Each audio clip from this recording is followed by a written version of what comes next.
Hi friends, स्वागत है आप सभी को आपके अपने यूट्यूब चैनल स्टार एजुकेशन में। मैं राकेश कुमार, संघर्ष कोचिंग सेंटर डायरेक्टर, आप सभी का स्वागत करते हैं। दोस्तों, तो आज हम लोग देखेंगे संस्कृत का द्वितीय पाठ। हमारा पाठ का नाम होगा पाटलिपुत्रम वैभवम, यानी पटना के वैभव के बारे में हम लोग अध्ययन करने वाले हैं। तो पिछले वीडियो की भांति हम यहाँ बुक में देखेंगे और आप यहाँ साइड में ध्यान दीजिएगा और बुक लेकर बैठिएगा। तो हम एक एक शब्द को देखते चलेंगे, आप ध्यान पूर्वक इसे समझने की कोशिश कीजिएगा। तो हमारा द्वितीय पाठ का नाम है पाटलिपुत्रम वैभवम, अर्थात पाटना के वैभव, पाटना की विशालता के बारे में हम लोग को द्वितीय पाठ में अध्ययन करना है। तो चलिए इसके इंट्रोडक्शन की ओर बढ़ते हैं और देखिए बुक में क्या दिया है। प्रथम लाइन, बिहार राज्यस्य राजधानी नगरम पाटलिपुत्रम सर्वेषु कालेषु महत्वधारयत्, यानी बिहार राज्य की राजधानी पटना सभी कालों से महत्व धारण किए हुए है। अस्य इतिहास सार्ध सहर्ष 2 वर्षमिति वर्तते, इसकी इतिहास यानी पटना की इतिहास 2500 वर्ष पुराना है। अत्र धार्मिक क्षेत्रम, राजनीतिक क्षेत्रम, उद्योग क्षेत्रम च विशेषेण ध्यान आकर्षणम, अत्र यहाँ जो धार्मिक क्षेत्र, राजनीतिक क्षेत्र और उद्योग क्षेत्र जो है वह हम लोगों का विशेष ध्यान अपनी ओर आकर्षित करता है। वैदिशिका यात्रिणी मेघास्निज फयान इवेंसंग इतिसांग प्रभृत्य पाटलिपुत्रस्य वर्णम स्व संस्मरण ग्रंथेषु चक्रु, यानी विदेशी यात्री मेघास्निज फहान इवेंसांग इतिसांग पाटलिपुत्र के वर्णन के बारे में अपने अपने स्मरण में ग्रंथ में कुछ ना कुछ जरूर लिखा है। पाठे अस्मिन् पाटलिपुत्र वैभवस्य सामान्यो परिचय वर्तते, इस पाठ में पाटलिपुत्र के वैभव का छोटा सा परिचय दिया गया है। चलिए तो आगे हम लोग बढ़ते हैं। प्राचीनेषु भारतेषु नगरवन्तम पाटलिपुत्रे नुगंगनम वसजित महानगरम भभुव, प्राचीन काल से ही भारत में जो यह पाटलिपुत्र नगर है, इसे गंगा नदी के किनारे बसा हुआ महानगर माना जाता है।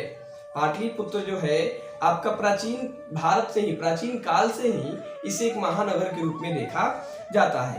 तद्विषये दामोदर गुप्तम नाम कवि कुटनी महाकाव्य कवे कथ्यति, 2 विषय में 2 लाइन में दामोदर गुप्त नामक कवि ने कुटनी महाकाव्य के बारे में कहा है। देखिए क्या कहे हैं, अस्ति मही तिलकम सरस्वती कुल गृहम महानगरम नामना पाटलिपुत्रम परिभूत पुरंदर स्थान।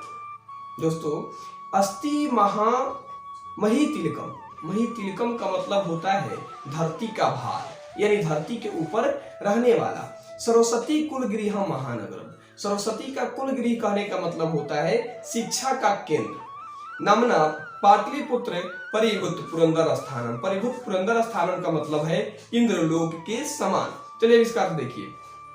पटना जो है वह एक महानगर, सरस्वती का कुल गृह है जो इंद्रलोक के समान है, यानी शिक्षा का केंद्र है पटना, जो किसके समान है, इंद्रलोक के समान है। तो आई थिंक आप लोग को इस श्लोक का समझ में आया होगा। फिर से देखेंगे, अस्ति महातिलकम सरस्वती कुल गृहम महानगरम नामना पाटलिपुत्रम परिभूत पुरंदर स्थानम, यानी पटना जो है वह सरस्वती का कुल गृह यानी शिक्षा का केंद्र और एक महानगर है जो इंद्रलोक के समान दिखाई देता है, इंद्रलोक के समान सुंदर है।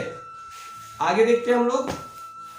इतिहासे श्रूयते यत् गंगा तीरे बुद्ध काले पाटलिग्राम स्थित आसीत्, इतिहास में ऐसा सुना जाता है कि गंगा नदी के किनारे बुद्ध काल के समय में पाटली नामक कोई गांव स्थित था। यत्र च भगवान बुद्ध बहु कृत्वा समागत, यहाँ भगवान बुद्ध बहुतों बार पधारे हुए थे, बहुत बार आए हुए थे। तेन कथितम आसीत् यद ग्राम्यम महानगरम भविष्यति, और उन्होंने कहा था कि आने वाले समय में यह जो गांव है वह महानगर होगा। किंतु कलहस्य अग्निदाहस्य जलपुरस्य च भयात सर्वदा कांता भविष्यति, लेकिन यहाँ पे अग्निदाह की समस्या, जल की समस्या और अनेक आपस में लोगों के भिड़ंत के कारण यह समस्याएं से यह जो राज्य है या महानगर है वह जूझते रहेगा। कलांतरे पाटली ग्राम एवं पाटलिपुत्र मिति कथित, यानी कलांतर में समय बीतते गया और समय के चक्र के साथ ही पाटली ग्राम ही पाटलिपुत्र के नाम से कहलाया, यानी पाटलिपुत्र उसको कहा गया। तो ये क्वेश्चन ऑब्जेक्टिव ऐसे मिलते रहेंगे, आप इसे ध्यान से सुनते जाइए। आ जाएगा कि समय के बाद ही पाटली ग्राम को किस नाम से जाना गया, तो पाटलिपुत्र के नाम से जाना गया। चंद्रगुप्त मौर्य काले अस्य नगरस्य शोभा रक्षा व्यवस्था अति उत्कृष्ट दिति यूनान राजदूत मेघास्नेत स्वसंस्मरणेषु निरूपयति, यानी चंद्रगुप्त मौर्य के समय में इस नगर की शोभा व्यवस्था अति उत्कृष्ट थी, जिसे यूनान के राजदूत मेघास्नीज ने अपने स्वग्रंथ में इसे वर्णित किया है, स्वग्रंथ में इन्होंने कहा है। तो आपसे ऑब्जेक्टिव क्वेश्चन पूछा जा सकता है कि यूनान के राजदूत कौन थे, तो उसका जवाब होगा आपका मेघास्नीज। चलिए आगे बढ़ते हैं। अस्य नगरस्य वैभवम प्रियदर्शिन अशोकस्य समय सूत्राम समृद्ध, इस नगर की व्यवस्था और वैभव प्रियदर्शी रहेगी और अशोक के समय में इस नगर में सूत्राम यानी लगातार वृद्धि हुई। आगे देखिए, बहुकालम पाटलिपुत्रस्य प्राचीन सरस्वती परंपरा प्रवर्तक इति राजशेखर स्वकाव्य मीमांसा नाम के कवि शिक्षा प्रमुखे ग्रंथे सादरम स्मरित, यानी बुद्ध काल पाटलिपुत्र जो है इसके बारे में, इसके ज्ञान के बारे में उन्होंने कहा कि पटना जो है यह प्राचीन काल तक और आगे आने वाले समय तक यह शिक्षा का केंद्र बना रहेगा, और इन्होंने इस स्वकाव्य मीमांसा नामक अपने ग्रंथ में इसका स्मरण किया है। तो अगर आपसे पूछा जाए राजशेखर किस ग्रंथ की रचना किए हैं, तो स्वकाव्य मीमांसा नामक ग्रंथ की रचना किए हैं। तो स्वकाव्य मीमांसा नामक ग्रंथ के रचनाकार कौन है, तो राजशेखर। चलिए इन्होंने क्या कहा, अत्रो पर्व वर्षा वही पाणिनि पिडाली व्याढ़ी वर रुचि पतंजलि इह प्रक्षिता ख्याति उपजम, यानी यहाँ पे कहा पाटलिपुत्र में ही पाणिनि पिडाली वर रुचि पतंजलि इत्यादि ने शिक्षा ग्रहण कर इस देश में अपनी ख्याति को बढ़ाई। तो योग दर्शन के पिता हम लोग पतंजलि को कहते हैं, वो भी कहाँ पढ़े हुए हैं, पटना में ही शिक्षा ग्रहण किए हुए हैं। तो विदेशी यात्री आकर या हमारे देश के बहुत सारे लोगों ने यहाँ शिक्षा ग्रहण करके अपने देश का नाम ऊंचा किए हैं और अपने देश में नाम अपना कमाए हैं। चलिए आगे बढ़ते हैं हम लोग और देखते हैं क्या है। कतिपयेषु प्राचीन संस्कृत ग्रंथेषु पुराणदिषु पाटलिपुत्रस्य नाम अंतरम कुसुमपुरम वा प्राप्यते, यानी ऐसा प्राचीन काल के प्राचीन संस्कृत ग्रंथ में अगर देखा जाए तो पाटलिपुत्र के नाम में अंतर देखने को मिलता है, और वह अंतर है कुसुमपुरम और कुसुमपुरम, यानी कुसुमपुर या कुसुमपुर के नाम से उसको जाना जाता है प्राचीन काल से। और इसके कति समय बीतते गया, समय के अंतराल को अगर देखा जाए तो ऐसे कहा जाता है कि पाटलिपुत्र के नाम में क्या मिलता है, अंतर मिलता है, और वह अंतर क्या है, कुसुमपुर और कुसुमपुर देखने को मिलता है। अनेन ज्ञातेत यत् नगरस्याय समीपे पुष्पानाम बहुमूल्य उत्पाद्यम भवति स्म, ऐसा ज्ञात होता है कि इस नगर के समीप अधिक मात्रा में पुष्प का उत्पादन किया जाता था। चलिए आगे हम लोग देखते हैं। तो ऐसा हम लोग ज्ञात होता है कि यहाँ पे पुष्प अधिक मात्रा में उत्पादन किया जाता था। पाटलिपुत्री शब्दों अपि पाटप पुष्पानाम पुतली कार्यसिमृश्य प्रचलित, यानी पाटलिपुत्र जो है यह शब्द पाटल नामक पुष्प के नाम के कारण ही हुआ।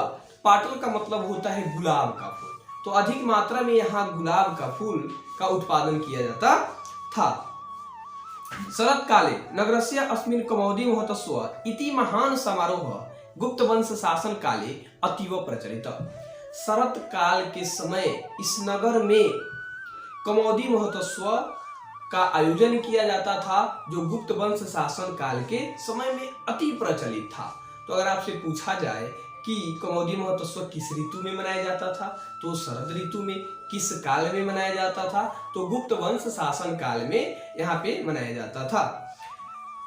तत्र सर्वे जना आनंद मग्न भहुव, इसमें सभी लोग आनंद में मग्न हो जाते थे। संप्रति दुर्गा पूजा अवसरे तादृश्य एवं समारोह दृश्य। और वह दृश्य ऐसा होता था जैसे हमारे यहाँ दुर्गा पूजा का दृश्य होता है। दुर्गा पूजा में जिस तरह सभी ग्रामवासी एकदम मग्न हो जाते हैं, ठीक उसी तरह वहाँ जो शरद ऋतु में कमोदी महोत्सव मनाया जाता था, वहाँ लोग मनमुग्ध हो जाते थे, उसमें मिल जाते थे। काल चक्रवादात यद्यपि मध्य काले पाटलिपुत्रम वहर्ष प्रमिति जीर्ण ताभूत। काल का चक्र चला और मध्य काल में आते आते इसकी समृद्धि कुछ समय के लिए रुक गई। तस्य संकेत अनेकेषु साहित्य ग्रंथेषु मुद्राक्ष शिशु लभ्यन्ते। और इसमें संकेत मिलता है अनेक साहित्य ग्रंथ मुद्राक्ष जो है इसमें मुगल वंश शासन काले अस्य नगरस्य समृद्धो जाता। मुगल वंश शासन काल में इस नगर में लगातार समृद्धि ही देखने को मिली और लगातार समृद्धि ही हुई। अंग शासन काले च पाटलिपुत्रस्य सूत्राम विकास हो जाता। और अंग काल के शासन काल में लगातार वृद्धि हुई, सूत्राम विकास यानी लगातार ये पटना जो था वह क्या किया, विकास किया। नगर मिदम मध्य काले एवं पटनेति नामना प्रसिद्धम गाता। और मध्य काल में इस नगर में देवी थी पटनेति, वह प्रसिद्ध थी। अयम च शब्द पतनमिति शब्दार्थ निर्गत।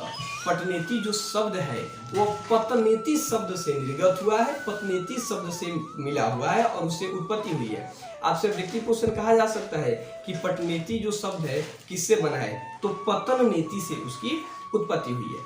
चलिए आगे बढ़ते हैं। नगरस्य पालिका देवी पटनवीति अधापि पूज्यते। उस नगर में पालिका देवी को ही पटन देवी के नाम से पूजा जाता था और पटन देवी नाम से उनको जाना जाता था। तो आपसे कहा जाए कि पटना के पटन देवी कौन थी, तो पालिका देवी को ही पटन देवी कहा जाता था। चाहे पालिका देवी कौन थी, तो पटन देवी। संप्रप्ति पाटलिपुत्रस्य अति विशाला वर्तते बिहार राज्यस्य राजधानी चास्ति। पाटलिपुत्र जो है वह अति विशाल बिहार की राजधानी है। अनुदितम नगरस्य विस्तार भवति। इस नगर की लगातार विस्तार ही देखने को मिली और विस्तार ही हुई। अस्य उत्तरस्य दिशि गंगा नदी प्रवहति। इसके उत्तर दिशा में गंगा नदी बहती है। अगर आपसे पूछा जाए कि पटना की किस दिशा में गंगा नदी बहती है, तो उत्तर दिशा में गंगा नदी बहती है। तस्य उपरि गांधी सेतु नाम एशिया महाप्रदेशस्य दीर्घतम सेतु किश्चन रेलयान सेतु निर्माणोपि वर्तते। ध्यान दीजिएगा, इस पॉइंट को थोड़ा फोकस कीजिएगा, इससे ऑब्जेक्टिव क्वेश्चन रहता है। तस्य उपरि गांधी सेतु एशिया महाप्रदेशस्य दीर्घतम सेतु, यानी उस गंगा नदी पर गांधी सेतु जो बना हुआ है एशिया का दीर्घतम पुल है। एशिया का सबसे बड़ा पुल है जिस पर रेल मार्ग का भी निर्माण किया गया है। तो आपसे पूछा जाए कि एशिया महाप्रदेश की सबसे दीर्घतम पुल कौन सा है, तो गांधी सेतु है। गांधी सेतु किस नदी पे बना हुआ है, गंगा नदी पर बना हुआ है और कहाँ है, तो पटना में है। चलिए दोस्तों, तो आगे बढ़ते हैं। नगरे अस्मिन् उत्कृष्ट संग्रहालय, उच्च न्यायालय, सचिवालय, गोलगृहम, तारामंडलम, जैविक उद्यानम, मौर्य कालिक अवशेष, महावीर मंदिरम दर्शनीय सन्ति। नगर में उत्कृष्ट संग्रहालय, उच्च न्यायालय, सचिवालय, गोलगृह, तारामंडल, जैविक उद्यान, मौर्य काल के कुछ अवशेष, महावीर मंदिर इत्यादि यहाँ दर्शनीय स्थल हैं। तो आपसे सब्जेक्टिव क्वेश्चन रखा जाएगा कि पाटलिपुत्र के कुछ दर्शनीय स्थल का नाम लिखिए, तो आप इसमें से लिख सकते हैं गोलगृह, तारामंडल, जैविक उद्यान, आपके मौर्य काल के कुछ अवशेष, महावीर मंदिर इत्यादि यहाँ प्रसिद्ध दर्शनीय स्थल है। चलिए, प्राचीन पटना नगरे सिख संप्रदाय पूजनीय स्थल। प्राचीन समय में पटना जो था वह सिख संप्रदाय के लिए पूजनीय स्थल था, पूजनीय स्थान था। सम गुरु गोविंद सिंहस्य जन्म स्थानम गुरुद्वार नेति नामना प्रसिद्धम वर्तते। यानी सिखों के 10वें गुरु गोविंद सिंह का जन्म स्थान और सिखों का गुरुद्वारा पटना में ही है। तो यहाँ से इंपॉर्टेंट सब्जेक्टिव क्वेश्चन एग्जाम एकदम पूछ सकता है कि सिखों के लिए पटना क्यों महत्वपूर्ण है। तो आप वह जवाब दे सकते हैं कि सिखों के 10वें गुरु गोविंद सिंह का जन्म स्थान पटना में ही है तथा गुरुद्वारा भी वहीं पे है। सिखों का गुरुद्वारा कहाँ है, पटना में ही है, इसलिए सिख संप्रदाय के लोगों के लिए पटना महत्वपूर्ण है। एक बार और इस लाइन को रिपीट कीजिए, देखिए, प्राचीन पटना नगरे सिख संप्रदाय से पूजनीय स्थल दशम गुरु गुरु गोविंद सिंह से जन्म स्थानम गुरुद्वारा नेति नामना प्रसिद्ध वर्तते। प्राचीन काल में पटना जो था सिख संप्रदाय के लोगों के लिए पूजनीय स्थल है, क्योंकि सिखों के 10वें गुरु गुरु गोविंद सिंह का जन्म स्थान तथा यहाँ पे उनका गुरुद्वारा भी है। चलिए आगे देखते हैं। तत्र देशस्य तीर्थयात्राणि दर्शनाम अस्ति, यानी यहाँ पे देश के अनेक तीर्थयात्री दर्शन के लिए आते हैं। चलिए आगे हम लोग बढ़ते हैं। एवं पाटलिपुत्रम प्राचीन कालात् अधावधि विभिन्नेषु क्षेत्रेषु वैभव धारयति सर्वच संकलिता रूपेण संग्रहालय दर्शनीयमिति। एवं पटना जो है प्राचीन काल में अनेक क्षेत्र से प्रसिद्ध है और यहाँ अनेक संग्रहालय होने के कारण लोग दर्शन के लिए आते हैं। पर्यटन मानचित्रे नगरम अस्ति महत्वपूर्णम, और पटना जो है इसका वर्णन मानचित्र में भी जो है वह अति महत्वपूर्ण है। तो दोस्तों यह आज हम लोग इसका व्याख्या पूरा किए पाटलिपुत्र वैभवम पाठ का, और वीडियो लंबा ना हो जाए इसलिए कोशिश है कि थोड़ा हम लोग तेजी में ही बढ़े हैं। तो आई थिंक कि आप लोग इसे समझे होंगे, और नेक्स्ट वीडियो में हम लोग इसके ऑब्जेक्टिव क्वेश्चन को लेकर आएंगे। तो वीडियो देखने के लिए धन्यवाद। आपका दिन शुभ हो।